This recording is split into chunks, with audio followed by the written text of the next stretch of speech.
أعوذ بالله من الشيطان الرجيم. بسم الله الرحمن الرحيم. حميم.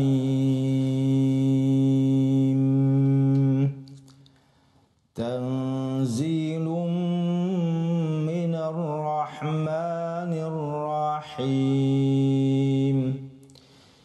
كتاب فصلت آياته قرآنا عربيا لقوم يعلمون. بشيرا ونذيرا فأعرض أكثرهم فهم لا يسمعون.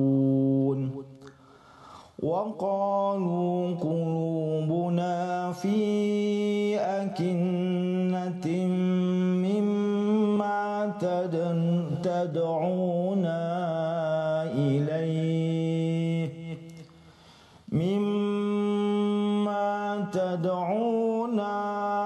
إليه وفي آذاننا وقر ومن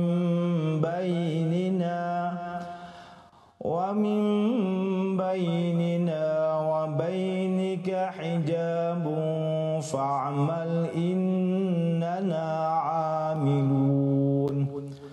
قل إنما أنا بشر مثلكم يوحى إلي أنما إلهكم إله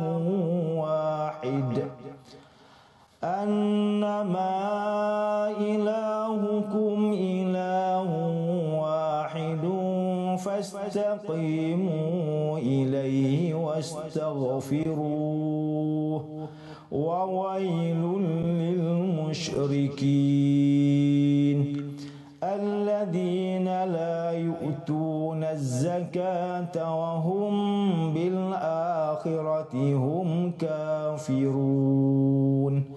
إن الذين آمنوا وعملوا الصالحات لهم أجر غير ممنون.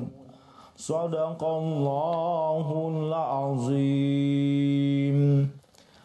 Hamim. Turunnya kitab ini dari Allah yang Maha Pemurah lagi Maha Mengasihani. Sebuah kitab yang dijelaskan ayat-ayatnya satu persatu, yaitu Al-Quran yang diturunkan dalam bahasa Arab bagi faedah orang yang mengambil tahu dan memahami kandungannya. Ia membawa berita yang menggembirakan bagi orang yang beriman dan membawa amaran kepada orang yang ingkar. Dalam pada itu, kebanyakan mereka berpaling ingkar, tidak mahu mengetahui dan memahaminya. Maka dengan sebab itu mereka tidak menerima dan tidak mematuhinya. Dan mereka berkata, hati kami dalam tutupan yang berlapis-lapis, menghalang kami daripada memahami apa yang engkau serukan kami kepadanya. Dan pada telinga kami penyumbat menjadikan kami tidak dapat mendengarnya, serta di antara kami denganmu ada sekatan yang memisahkan fahaman kita. Oleh itu bekerjalah engkau untuk agamamu. Sesungguhnya kami juga tetap bekerja untuk mempertahankan kepercayaan kami. Katakanlah, wahai Muhammad, sesungguhnya aku hanyalah seorang manusia seperti kamu. Diwahyukan kepadaku bahawa Tuhan kamu hanyalah Tuhan yang satu, maka hendaklah kamu tetap teguh di atas jalan yang betul lurus yang membawa kepada mencapai kerajaan-Nya. Serta pohonlah kepadanya, mengampuni dosa-dosa kamu yang telah lalu. Dan ingatlah, kecelakaan besar bagi orang yang mempersekutukannya dengan sesuatu yang lain, yaitu orang yang tidak memberi zakat untuk membersihkan jiwa dan harta bendanya, dan mereka pula kufur ingkar akan adanya hari akhirat. Sesungguhnya orang-orang yang beriman dan mengerjakan amal yang soleh, mereka beroleh balasan pahala yang tidak putus-putus. Alhamdulillah wassalatu wassalamu ala Rasulillah wa man walah. Allahumma salli ala Muhammad wa ala ali Muhammad. Rabbi shrah li sadri wa yassir li amri wa hlul 'uqdatam min lisani yafqahu qawli. Assalamualaikum warahmatullahi wabarakatuh. Sidang penonton yang dirahmati Allah, alhamdulillah, malah sama-sama kita rafakkan kesyukuran kita ke hadrat Allah Subhanahu wa taala kerana di pagi ini kita diberi kesempatan dan diberi taufik dan hidayah oleh Allah Subhanahu wa taala untuk bersama-sama dengan program Tanyalah Ustaz. Mudah-mudahan program yang sebegini menambahkan ilmu kepada kita sebagaimana yang Rasulullah sallallahu alaihi wasallam menyatakan dalam satu hadis, man salaka tariqan yaltamisu fihi ilman sahalallahu bihi tariqan ilal jannah. Sesiapa yang berusaha untuk mendapatkan ilmu, maka Allah Subhanahu wa taala permudahkan jalannya untuk ke syurga. Muslimin muslimat sedang penonton yang dirahmati Allah, alhamdulillah, pagi ini kita akan membincangkan satu tajuk berkenaan dengan berinteraksi dengan Al-Quran. Sebagaimana yang kita maklum, apabila kita sebut perkataan Al-Quran, Al-Quran sebagaimana yang kita maklum adalah kalam Allah. Al-Quran itu adalah kalam Allah yang bermukjizat. Diturunkan melalui Jibril alaihissalam kepada Nabi Muhammad sallallahu alaihi wasallam dengan riwayat yang mutawatir. Apa tuan-tuan mutawatir? Iaitu ianya diriwayatkan daripada generasi kepada satu generasi dalam kumpulan yang ramai. Nabi sallallahu alaihi wasallam terima Al-Quran daripada Jibril dan Jibril alaihissalam. Nah, apabila Nabi terima daripada Jibril alaihissalam, Nabi menyampaikan kepada sahabat dan sahabat-sahabat yang lain menyampaikan kepada sahabat yang lain dan seterusnya daripada generasi sahabat kepada generasi tabi'in, tabi'in kepada atba'ut tabi'in dan sampailah kepada kita pada hari ini. Maka Al-Quran Al-Karim ini Allah Ta'ala bagi keistimewaannya bila mana membacanya adalah ibadah. Dan Al-Quran yang kita dapati pada hari ini tuan-tuan bermula daripada surah Al-Fatihah sehinggalah surah An-Nas yang mengandungi 114 surah. 114 surah terkandung dalam 30 juzuk. Dan halamannya Al-Quran ini 604 halaman. Tuan-tuan boleh buka sekarang tengok halaman, betul tak apa yang saya katakan bahawa halaman Al-Quran sebanyak 604 halaman dan terdiri daripada 6,236 ayat. Alhamdulillah, Al-Quran yang Allah Subhanahu wa taala kurniakan kepada kita hari ini tuan-tuan, apa yang asalnya berada di Lauh Mahfuz dan diturunkan kepada kita melalui Nabi Muhammad sallallahu alaihi wasallam dalam tempoh masa yang panjang, iaitu selama 23 tahun dan sampailah kepada kita hari ini. Alhamdulillah tuan-tuan dan puan-puan yang dirahmati Allah. Bila mana kita menyebut perkataan interaksi sebagaimana yang kita maklum, perkataan interaksi, asalnya perkataan interaksi ini adalah tindakan. Maksudnya tindakan. Berinteraksi dengan Al-Quran. Maksudnya tindakan atau perhubungan aktif antara satu sama lain. Atau juga dengan maksud tindak balas antara satu sama lain.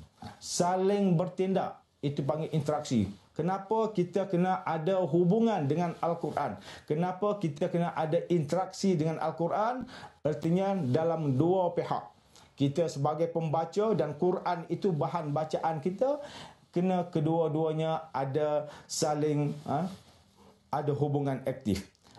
Maka begitu juga perkataan dalam bahasa Englishnya, interaksi itu asal daripada perkataan interact, bertindak terhadap atau mempengaruhi satu sama lain.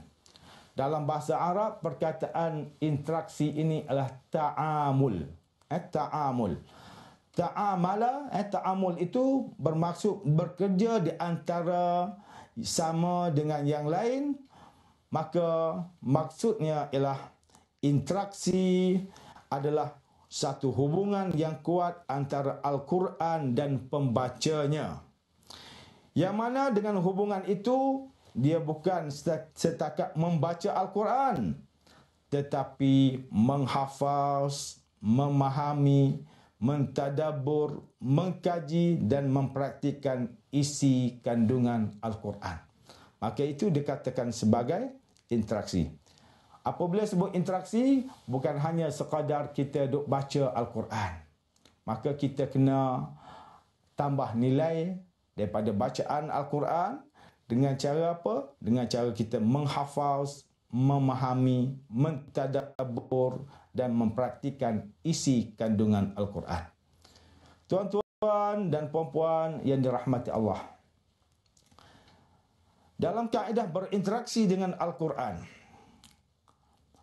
sebahagian daripada ulama menyatakan salah seorangnya ialah Profesor Dr. Salah Al-Khalidi, di mana dalam kitabnya Mafatih Lit-Ta'amuli Ma'al Quran, dia telah menyenaraikan berbagai-bagai langkah, berbagai-bagai perkara yang perlu untuk kita mendalami dan memahami dengan Al-Quran ini. Di antaranya apa yang disebutkan oleh Profesor Dr. Salah Al-Khalidi, beliau mengatakan bahawa bila mana kita berinteraksi dengan Al-Quran, langkah yang pertama ialah kita memerhatikan adab-adab bertilawah, adab-adab membaca Al-Quran. Bila mana kita membaca Al-Quran, di sana ada adab-adab yang perlu kita ketahui. Ya, kita siap ada panggilan. Assalamualaikum warahmatullahi wabarakatuh. Waalaikumsalam warahmatullahi wabarakatuh. Saya Ahmad Zamindari dari Pendang, Kedah. Ya, tuan. Saya tanya mengenai seorang yang non-Islam lah. Ya. Dia membaca ayat-ayat Al-Quran. Ya. Sedangkan mereka itu sama sekali tidak beriman. Itu saja yang tanya. Apa pendapat Ustaz? Assalamualaikum warahmatullahi wabarakatuh. Waalaikumsalam warahmatullahi wabarakatuh. Ini di antara mukjizat Al-Quran yang Allah Subhanahu wa taala berikan kepada kita semua, iaitu bila mana Al-Quranul Karim ini bukan hanya untuk orang Arab sahaja.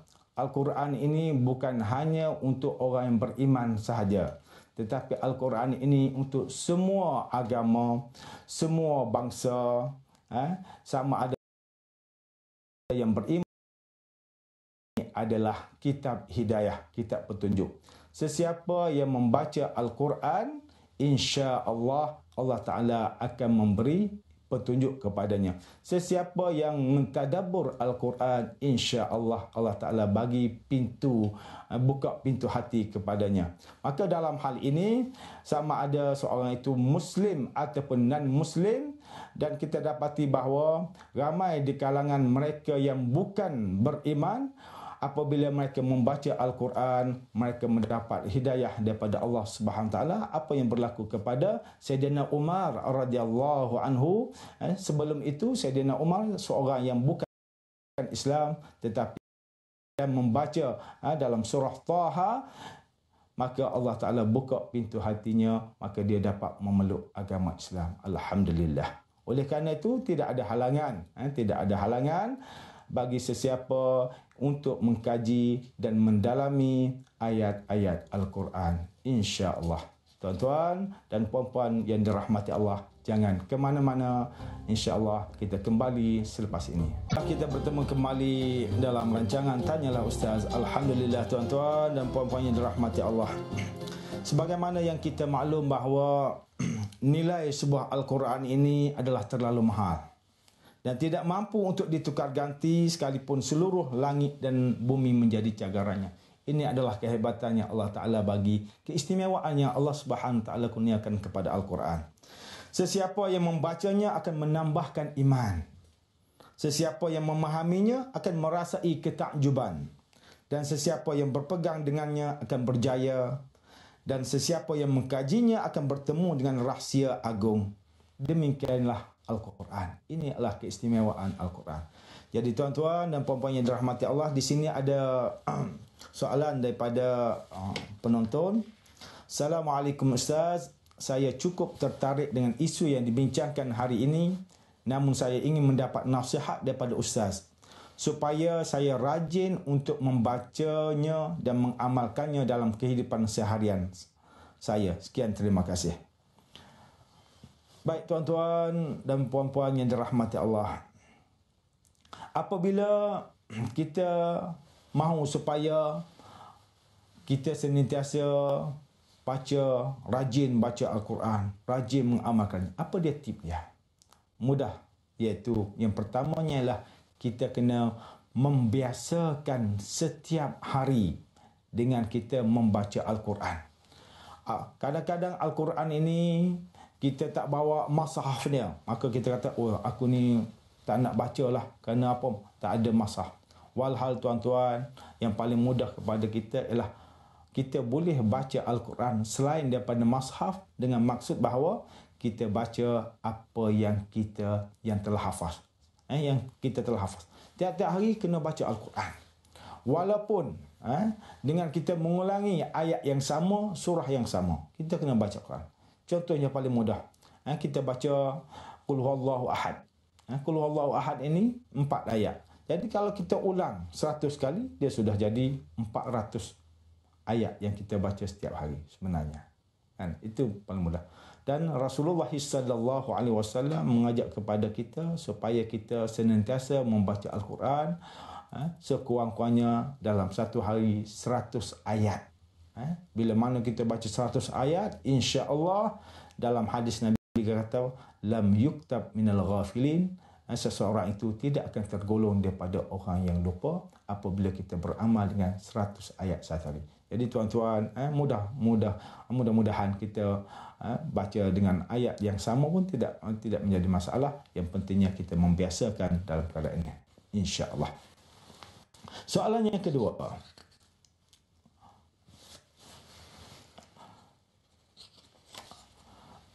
Assalamualaikum Ustaz, Waalaikumsalam warahmatullahi wabarakatuh. Bila kita membaca Al-Quran, sebenarnya Allah Subhanahu wa taala sedang berinteraksi dengan kita. Allah menjawab bacaan kita. Contohnya dalam surah Al-Fatihah. Ianya membentuk jati diri kepada si pembaca. Adakah benar akan perkara ini Ustaz? Ya, sememangnya inilah perkara yang benar berlaku. Kerana di antara uslub dalam Al-Quran ini, salah satunya dia panggil uslub hiwar, iaitu uslub kita berdialog. Bila mana kita membaca surah Fatihah, adalah surah yang memberitahu kepada kita ni sedang bercakap dengan Allah Subhanahu Wa Taala. Kita sedang berdialog dengan Allah Taala. Di antaranya dalam satu hadis Rasulullah sallallahu alaihi wasallam mengatakan, apabila hamba aku membaca alhamdulillahirabbil alamin, artinya majjadani abdi, hamba aku telah memuji aku, hamba aku telah bersyukur kepada aku. Jadi tiap-tiap kali kita baca alhamdulillahirabbil alamin, arrahmanirrahim, maliki yaumiddin, semuanya kita menunjukkan bahawa kita sedang bermunajat dengan Allah Subhanahu Wa Taala. Dan dalam surah Fatihah ini juga mengajak kepada kita ialah kita memohon doa kepada Allah Subhanahu Wa Taala, ialah dengan kita menyatakan iyyaka na'budu wa iyyaka nasta'in, kepada Engkau ya Allah kami mengabdikan dan kepada Engkau ya Allah kami mohon ihdinas siratal mustaqim, dan tunjuklah kami kepada jalan yang benar. Sebab itu surah Fatihah ini kita disunatkan akhirnya dengan waladdallin amin, iaitu kita disunatkan supaya kita membaca amin. Kenapa? Kerana dia adalah surah yang kita ni sedang bercakap dengan Allah Subhanahu Wa Taala.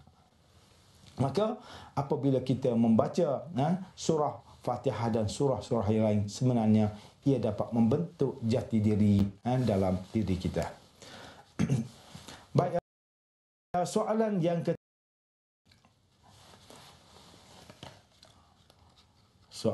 ketiga daripada Encik Arsyad Ahmad Kepung. Assalamualaikum warahmatullahi wabarakatuh Ustaz. Waalaikumsalam warahmatullahi wabarakatuh. Mohon penjelasan seperti apa bila kita membaca Al-Quran, kita sering fokus kepada usaha membacanya dengan baik dan alhamdulillah kita berjaya. Namun adakah hati kita terkesan dengan apa yang kita baca? Subhanallah. Terima kasih Encik Arsyad. Baik, sebenarnya sebab itulah kupasan kita pada pagi ini berkenaan dengan interaksi Islam. Mereka ni membaca Al-Quran dalam tahap yang pertama saja, yang kita katakan bahawa mereka membaca Al-Quran, tetapi belum sampai kepada peringkat berinteraksi dengan Al-Quran. Kenapa? Kerana apabila kita membaca Al-Quran, berinteraksi dengan Al-Quran bukan bermaksud kita membaca Al-Quran sahaja, tetapi kita cuba sedaya upaya untuk kita memahami, mentadabbur, mengkaji, kan, menghafaz dia dan mempraktikkan. Barulah insya-Allah dia akan terkesan dalam jiwa kita. Ramai kan hati dia menjadi daripada hati yang keras menjadi hati yang lembut. Kenapa? Terkesan dengan bacaan Al-Quran. Ramai orang yang boleh menangis bila mana membaca Al-Quran. Ini menunjukkan bahawa hatinya lembut.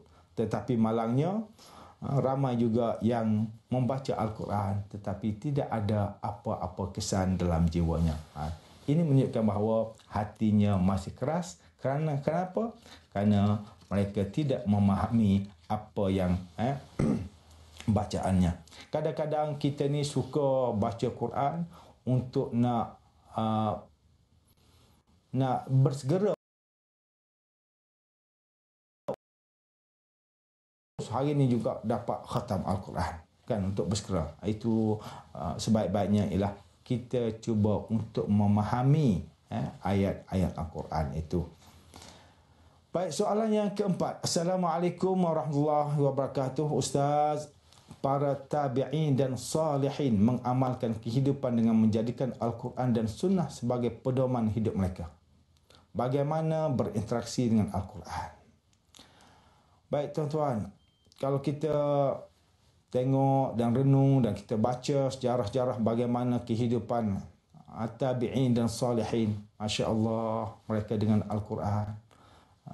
Apa yang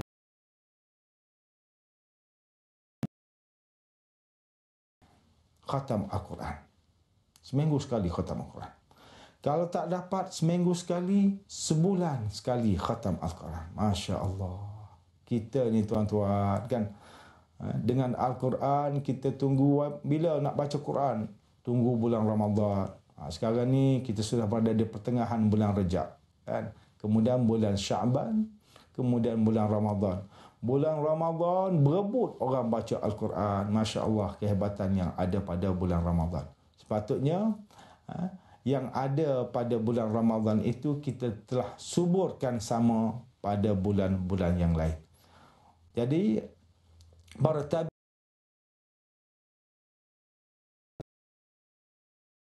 berinteraksi dengan Al-Quran dengan cara mereka membaca Al-Quran, mereka mengajarkan kepada sesama mereka dan mereka beramal dengan Al-Quran.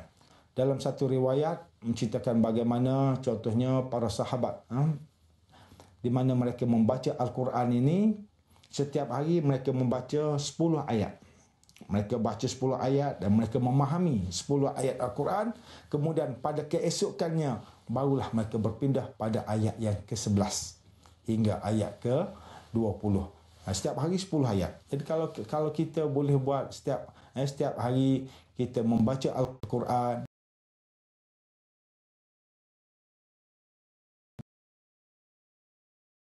mudah-mudahan kita tergolong daripada Ahlul Quran. Tuan-tuan dan puan-puan yang dirahmati Allah. Baik. Berkenaan dengan berinteraksi dengan Al-Quran.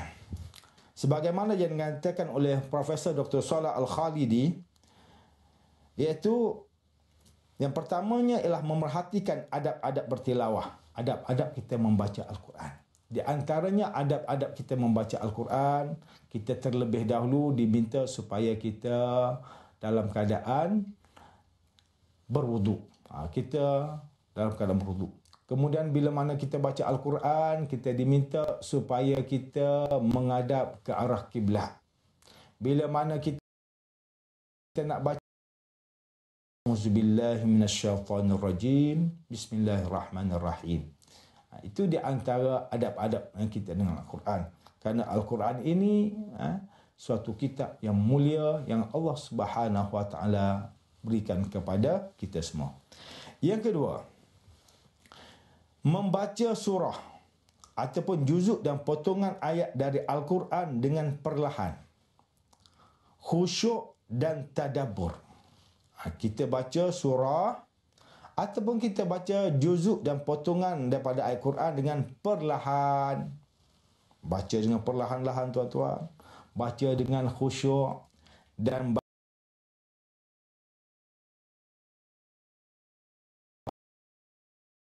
kemudian berhenti pada ayat yang dibaca untuk memikirkan nikmat Allah yang telah berikan kepada kita. Jadi kita baca ayat Quran ini, ada ayat-ayat yang menceritakan tentang nikmat Allah Subhanahu Wa Taala, kita renung balik. Contohnya tuan-tuan, kita baca dalam surah Ar-Rahman. Banyak sekali ayat Al-Quran yang Allah Taala tanya kepada kita, fabi ayyi ala'i rabbikuma tukadziban.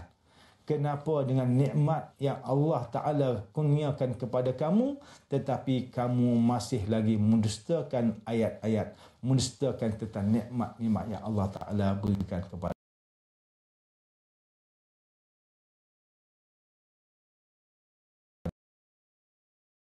kita. Tetapi ramai manusia yang mendustakan kepada ayat-ayat Allah Ta'ala. Ramai yang tidak bersyukur dengan nikmat yang Allah Subhanahu Ta'ala berikan. Jadi mudah-mudahan tuan-tuan jangan ke mana-mana, insya-Allah kita sambung perbincangan kita selepas ini. Alhamdulillah, kita bertemu kembali dalam rancangan Tanyalah Ustaz.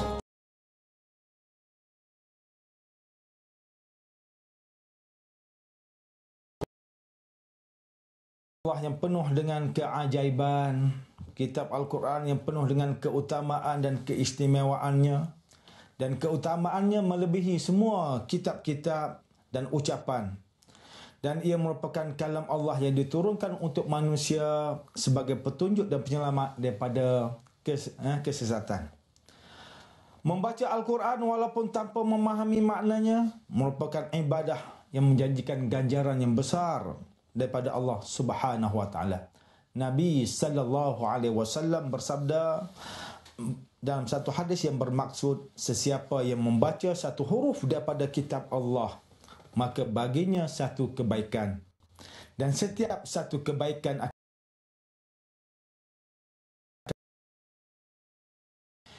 ini kelebihannya Allah Ta'ala bagi kepada kita semua. Sama ada kita baca, kita faham, tak faham, kita dapat pahala. Apatah lagi bila mana kita membaca dan kita memahami dan kita mentadabbur, kita akan dapat bonus-bonus yang berbagai-bagai lagi. Begitu juga Rasulullah sallallahu alaihi wasallam menyatakan dalam satu hadis yang bermaksud orang yang mahir membaca Al-Quran, ia akan bersama para malaikat yang mulia lagi berbakti. Dan orang yang membacanya tersekat-sekat kerana ada kesukaran dalam membacanya, maka ia akan mendapatkan 2 pahala. Kita baca Quran walaupun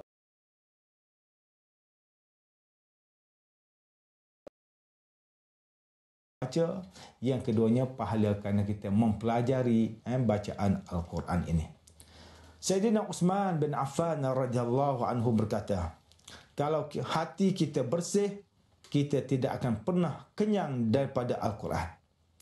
Aku tidak menyukai satu hari yang aku tidak membaca mashaf Al-Quran padanya. Allah, ini kehebatan yang ada pada Sayyidina Uthman radhiyallahu anhu. Ya, kita ada panggilan. Silakan. Assalamualaikum warahmatullahi wabarakatuh. Waalaikumsalam warahmatullahi wabarakatuh. Ana Muhammad Uslimi Pasir Putih Kelantan. Ya.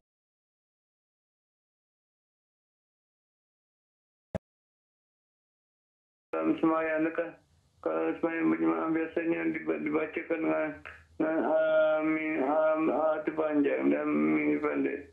Betul ke macam itu dan apakah hukumnya? Ya, terima kasih.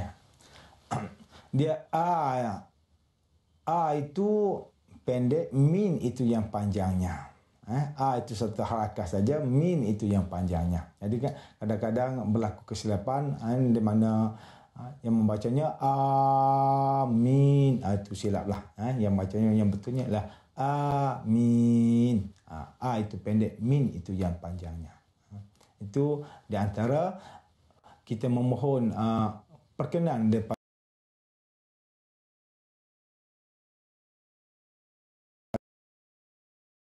berdialog dengan Allah Ta'ala, dan kita mohon petunjuk dan hidayah daripada Allah Subhanahu Ta'ala. Baik.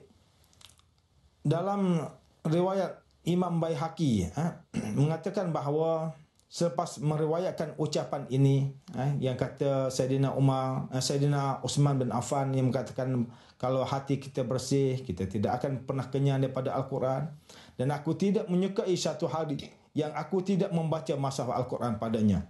Apabila Uthman radhiyallahu anhu wafat, mushafnya telah rosak kerana terlalu kerap dibaca. Masya Allah tuan-tuan. Artinya Saidina Uthman ni dia ada mushaf khusus untuk dia, dan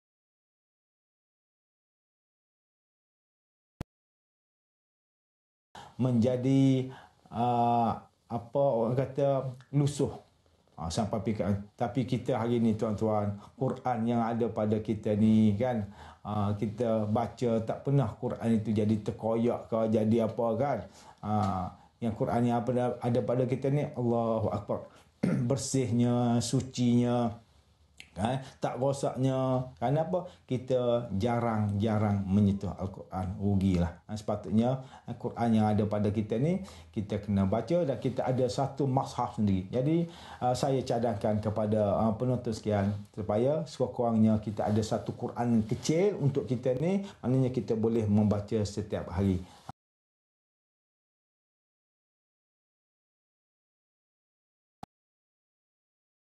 Novel, langgan apa duk baca yang tu kan, tapi Quran kita ketepikan, rugi.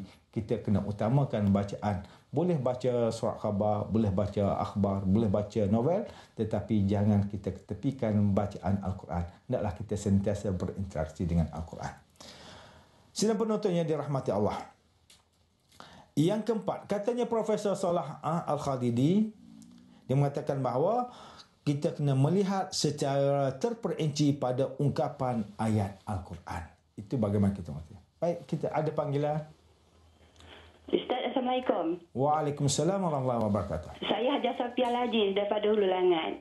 Ya, Hajah, silakan. Saya nak tanya, antara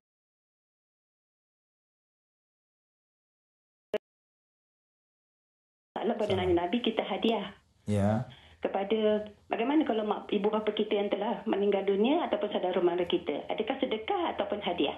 Kita lepas tu kita cakap dah baca-baca, kita apa yang kita baca kalamullah tu kita ingin sedekahkan kepada roh-roh apa untuk dapat manfaatnya untuk orang-orang tu. Tak faham? Okey, baik. Terima kasih. Assalamualaikum warahmatullahi wabarakatuh. Baik, berkenaan dengan sedekah ataupun hadiah, kan?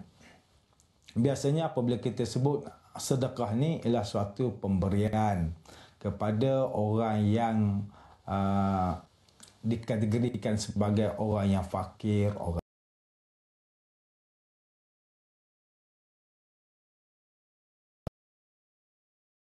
bila kita sebut hadiah, ini suatu pemberian kepada orang yang dia bukan kategori daripada orang fakir, orang miskin, kan? Orang yang berada. Kita sama-sama orang berada, dia panggil ini hadiah. Dia tak panggil ini aku sedekah kepada kamu. Kerana orang yang kaya raya, dia tak layak terima sedekah, dia boleh terima hadiah. Dan apatah lagi ini satu keistimewaan khususi kepada Rasulullah sallallahu alaihi wasallam. Baginda sallallahu alaihi wasallam dia tidak boleh terima sedekah. Orang yang bagi padanya semuanya dalam bentuk hadiah. Kerana dia tak layak untuk terima sedekah. Baik, dalam konteks hari ini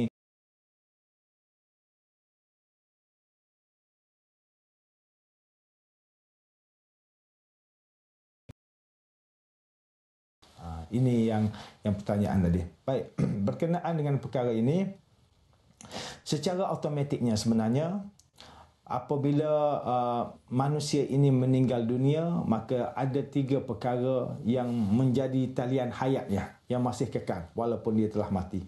Yang pertamanya ialah anak yang soleh. Jadi anak yang soleh, dia kalau anak yang soleh baca Al-Quran ini, sama ada dia niat, ini aku nak sedekah ke, aku nak hadiah ke, dia memang automatik lah.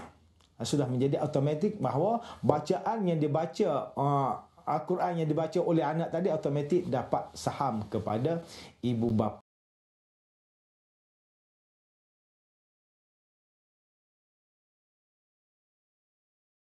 yang perolehi oleh ibu bapanya yang telah meninggal dunia. Yang kedua ialah harta.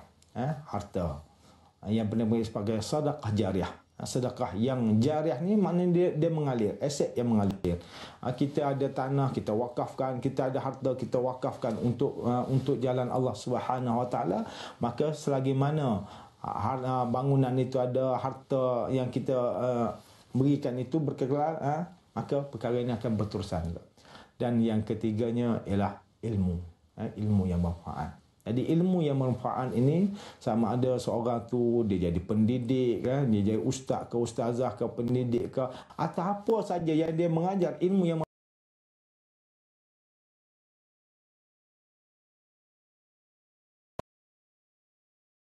sama ada dalam bentuk sedekah ke hadiah ke, itu automatik dah, insya-Allah.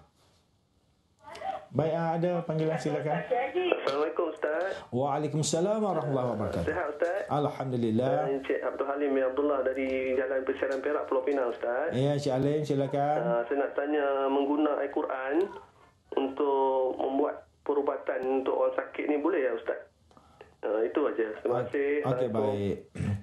Baik, di antara ayat Al-Quran yang Allah Taala menyatakan wa nunazzilu minal Quran ma huwa syifaa'un wa rahmatul lil mu'minin.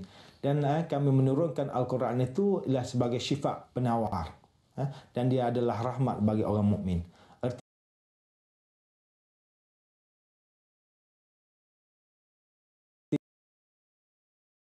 Artinya kita menggunakan ayat Al-Quran yang dikatakan sebagai ayat-ayat syifa. Jadi ayat-ayat syifa ini maka tidak salah bagi kita di dalam melakukan perubatan dalam Islam. Yang salahnya ialah apabila kita mencampur adukkan, ni ayat Quran separuh, yang ni mentera jampi separuh, yang ni itu yang menyebabkan berlakunya kesalahannya. Kalau kita menggunakan ayat Al-Quran, insya-Allah yang Allah Ta'ala mengatakan bahawa dia adalah syifa, adalah penawar, penyembuh bagi penyakit. Jadi tuan-tuan dan puan-puan yang dirahmati Allah, menyambung kembali apa yang kita bincang berkenaan dengan interaksi ialah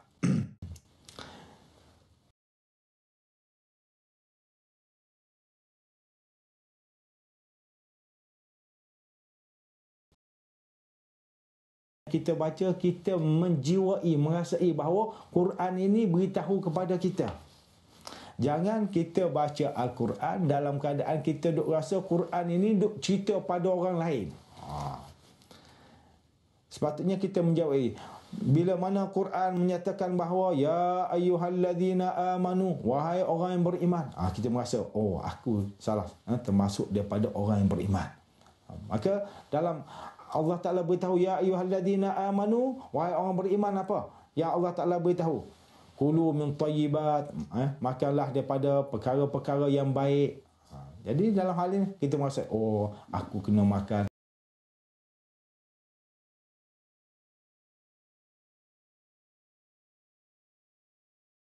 makanan. Biar kita merasai perkara ini. Jadi mudah-mudahan dengan kita menjiwai dalam kehidupan kita, kita rasa alhamdulillah. Jadi tuan-tuan dan puan-puan yang dirahmati Allah, jangan ke mana-mana. InsyaAllah kita kembali selepas ini. Alhamdulillah, kita bertemu kembali dan kita sudah berada di slot yang terakhir, tuan-tuan dan puan-puan yang dirahmati Allah. Baik, berkenaan dengan bagaimana Allah Subhanahu Wa Taala menyatakan bahawa di antara golongan yang berjaya merealisasikan penghafazan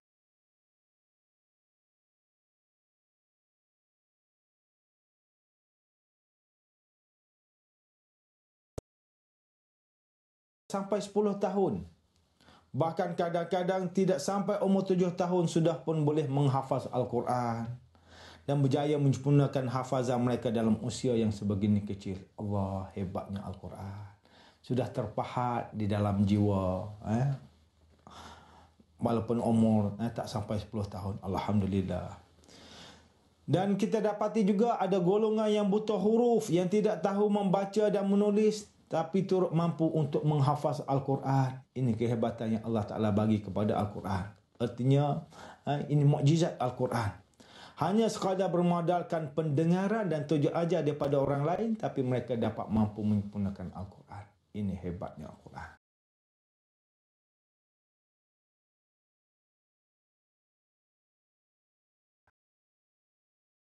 Lihat, mereka buta mata melihat dunia, namun celik mata hatinya untuk melihat kebenaran. Ini hebatnya. Mata buta tapi hati celik. Tapi mereka dapat membaca dan menghafaz Al-Quran. Baik tuan-tuan, ada panggilan. Silakan. Assalamualaikum. Waalaikumsalam warahmatullahi wabarakatuh. Saya Pak Siti dari Banting. Ya, Saya silakan nak Pak Siti. tanya tentang ayat-ayat Quran yang untuk penawar penyakit. Ya. Bagaimana cara nak menyembuhkan supaya si pesakit itu boleh sembuh, dan caranya seperti ayat-ayat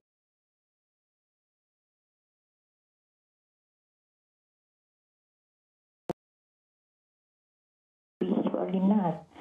Dia dibacakan kepada air ataupun ditiupkan kepada pesakit. Saya nak tahu Ustaz. Itu aja soalan saya. Assalamualaikum warahmatullahi wabarakatuh. Waalaikumsalam warahmatullahi wabarakatuh. Dalam berkenaan dengan dia ayat Al-Quran, ayat syifa tadi kita boleh baca dan kita melalui dengan air, ataupun kita baca dan kita terus kepada pesakit tersebut. Dalam dua kaedah lah. Yang pertamanya kita baca kepada air tersebut dan kita bagi minum kepada pesakit, ataupun kita terus membaca ayat tersebut kepada pesakit. Insya-Allah. Inilah kehebatan yang ada pada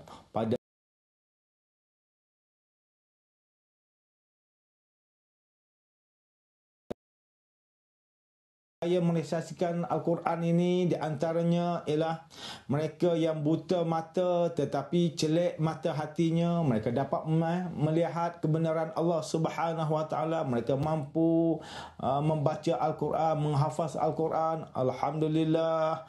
Yang itu yang menyebabkan kita pun rasa malu. Allah, aku ni mata celik, kan, tetapi aku tak dapat membaca Al-Quran. Allah, ruginya kita. Hebatnya orang yang buta mata tetapi hatinya celik. Dan yang lebih ajaib dan lebih aneh lagi ialah bila mana kita dapati bangsa yang tidak boleh bertutur dalam bahasa Arab pada asalnya, tapi mereka dapat menghafaz Al-Quran.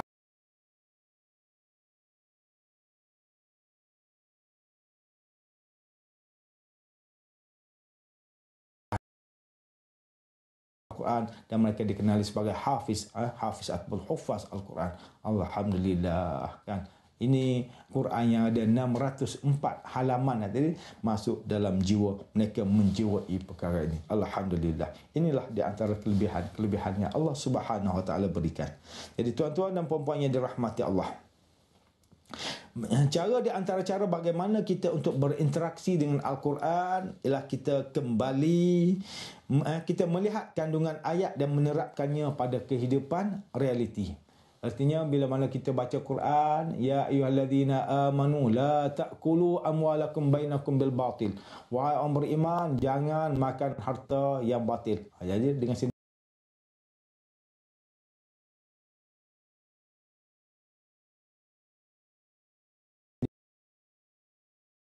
baik, ada panggilan, silakan. Hello, Assalamualaikum Ustaz. Waalaikumsalam warahmatullahi wabarakatuh. Saya Muhyiddin bin Abdul Majid daripada Kiran, Sabah. Ya, silakan Cik Muhyiddin. Saya mau tanya Ustaz. Ya, silakan. Ada dalam hadis Nabi, dia kata tiap Jumaat kena baca surah Al-Kahfi. Ya, betul. Okey, tapi kita punya golongan orang-orang Melayu kita ni, dia tiap Jumaat saja baca surah Yasin. Kalau tak baca dia kata tidak ikut aktiviti keagamaan lah. Jadi kita dituduh ni macam tidak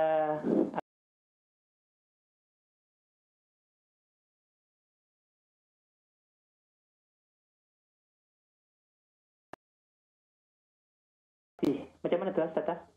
Itu saran saya. Okey, terima kasih Cik Muhyiddin. Baik, di antara amalan masyarakat kita di Malaysia ini ialah tiap-tiap malam Jumaat kita baca surah Yasin. Dalam hadis Nabi sallallahu alaihi wasallam beritahu kepada kita ialah pada hari Jumaat sama ada siangnya ataupun malamnya digalakkan, disuruhkan kepada kita baca surah Al-Kahfi. Baik. Maka sebaik-baiknya ialah kita membaca surah Al-Kahfi. Kerana itu galakan daripada hadis, secara khususnya ialah kita suruh dibaca surah Al-Kahfi. Tetapi apa yang berlaku dalam masyarakat kita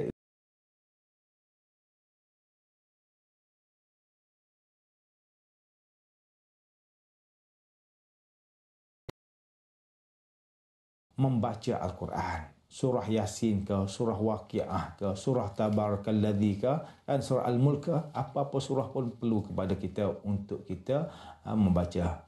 Jadi dalam hal ini, kita boleh baca surah Yasin dan balik daripada surah daripada masjid, kita baca balik surah Al-Kahfi untuk diri kita. Tidak ada masalah kan? InsyaAllah.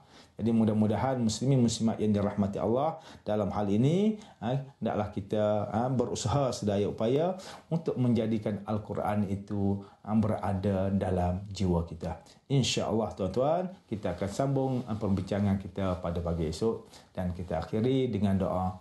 A'udzubillahi minasyaitonirrajim. Bismillahirrahmanirrahim. Alhamdulillahirabbil alamin.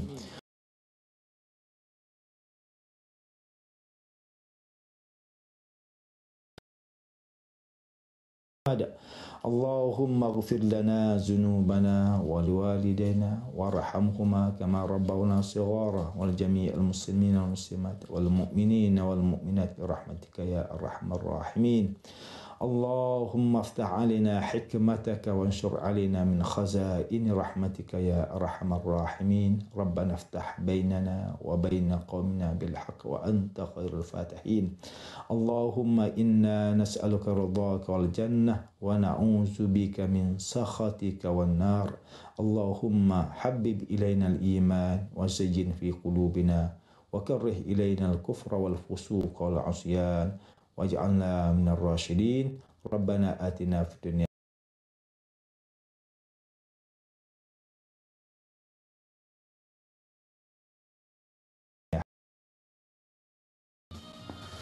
إن شاء الله.